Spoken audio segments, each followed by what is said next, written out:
Hey guys, it's Tony here with CCxRC, and today I'm going to talk about cameras. I get a lot of questions about how I make my videos, what types of cameras I use, and so that's what we're going to talk about today, because honestly, this is what I do for a living. I'm a video producer and photographer and by day, and RC enthusiast by night, and this used to be my hobby, and then it became work, and work in a hobby. And so now I'm using this hobby to shoot my other hobby and whatever. Yeah. So let's talk about cameras.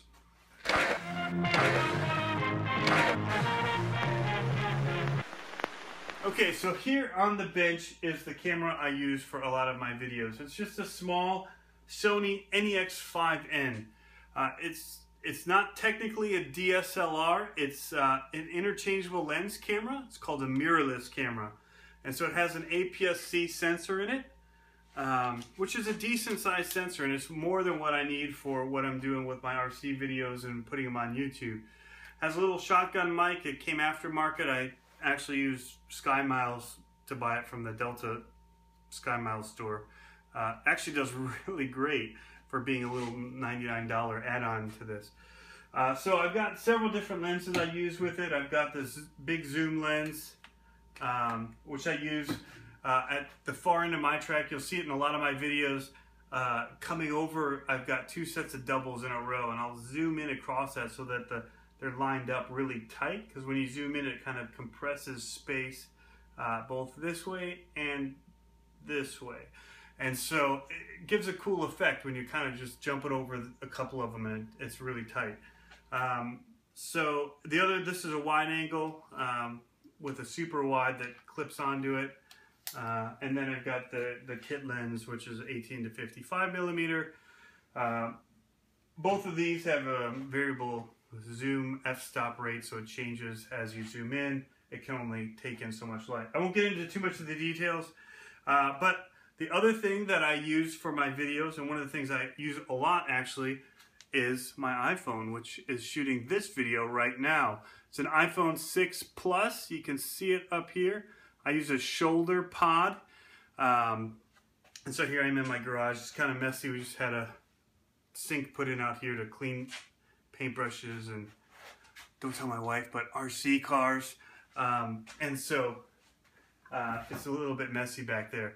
And so I use the iPhone 6 a lot for my videos. It's small, it's lightweight. With that little pod, I can stick it onto a tripod, or I can stick it onto something like this little Gorilla Pod.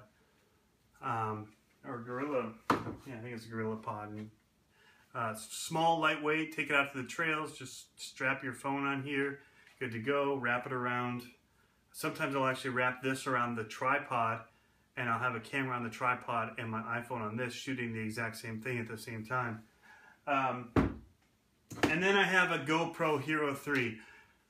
Alright, let me get this out of the way. A lot of people shoot awesome stuff with action cameras, especially the GoPro. This is the Hero 3. And, you know, I just can't get into them. I try and try and try. You know, on a quadcopter, yeah, it's cool.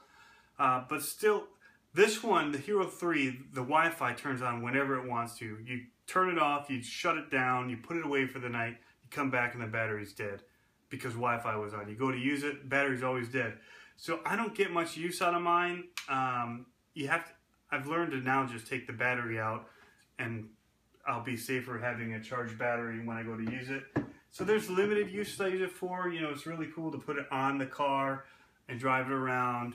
If you're going to get wet or you think you're going to hit it, you know, it'll take impact really well. And so I use it for that, or if I want just a super wide angle look that the GoPro has, which I think is really cool personally. So I'll shoot with that. But this little pod here, I'll hold this, and I'll have my camera on it, and I might actually, you know, throttle and control and hold this. And so here's why I like the iPhone. So we get into, I edit the videos. I just use a MacBook Air. It's the 11-inch. It's the smallest one they make, and I use Final Cut X, and I just put an external hard drive on because video takes a lot of space, and I edit on that. Or I'll edit on my iPhone. If I shoot it on my iPhone sometimes, I just want to get it up. I'll edit in iMovie, or I use Pinnacle, or there's a bunch of apps that I use when I edit videos and photos. This shoots at 60 frames per second, so it can only do a very, almost like just over half, it's like 40% slow motion. If I shoot this at 60 frames per second and then I edit it at 24 frames per second. So I always, all of my timelines that I make for editing, I do 24 frames per second. Being a film school guy, being into film and that's kind of our favorite frame rate for a lot of things. It's just the cinematic look. And so everything I shoot goes to 24 frames. If I do that with this, I can get, like I said, about to 40%. Well, the iPhone at 720p will shoot 240 frames per second. So at 24 frames, that gives you all the way down to 10% of slow motion, which is super slow. In fact, it's almost too slow most of the times. It drags on forever. And so I really like the iPhone for slow motion. And I use slow motion for several reasons. When I'm using this handheld rig and I'm steering and it's not perfectly smooth and steady, if I slow motion, it'll take some of that jerkiness out, or it won't be as exaggerated and fast. It'll smooth out over time. And then also just because slow motion looks cool, you know, so I use quite a bit of it. And this doesn't do super great slow motion. It's all right. So I'll use my iPhone for that. The GoPro does 120 frames per second as well at 720p. I think it might do 240. And the new Hero 4, which is down in here, does, I think, 240 as well at 1080p. But it also shoots 4K and all this other cool stuff, so you can crop in. Anyway, not talking about the GoPro too much. I don't use it that much. But this is what I use. It's a pretty small and basic setup. I've got for these a little light. But the iPhone actually has really great noise canceling for your phone calls to get rid of all that background noise. And so it actually makes a pretty decent camera for doing something like this, talking.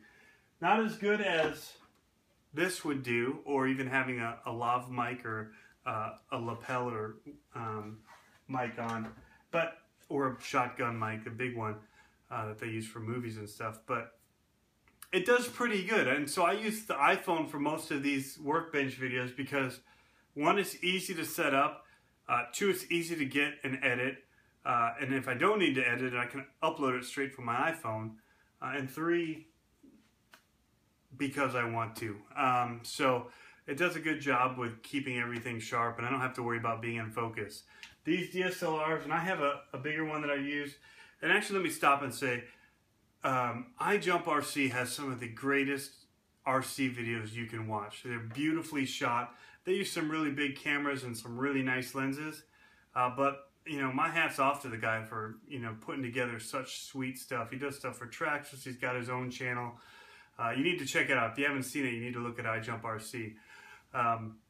But that's basically what I do. I try and keep it simple for myself. This one over like my Canon 5D Mark III, this autofocuses if I need it to better. Canon's, it's non-existent. They say it's there, but I say it's non-existent on the 5Ds. So either have to shoot a high depth of fields or whatever. So with these, I can just shoot by myself. I'm usually by myself. And there's a few times I've been afforded having somebody to go out with me, and I'll shoot a little bit differently for those. But you guys have so much at your disposal. You know, you could do a lot. A lot of it's about angles. When I shoot a wide of everything, and then I do sections, and then I can use that to cut around and kind of space out the video so it's not the same jump over and over.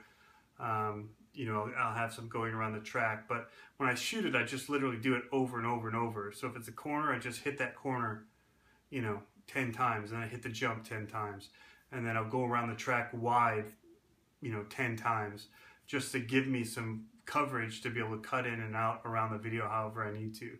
And then just, you know, a few other just fun shots. So anyway, so that's kind of my process. I hope that helps. If you guys like this, be sure to give it a thumbs up. If you like the RC videos that I'm doing or just want to see more of it, be sure to subscribe. And thank you guys for stopping by.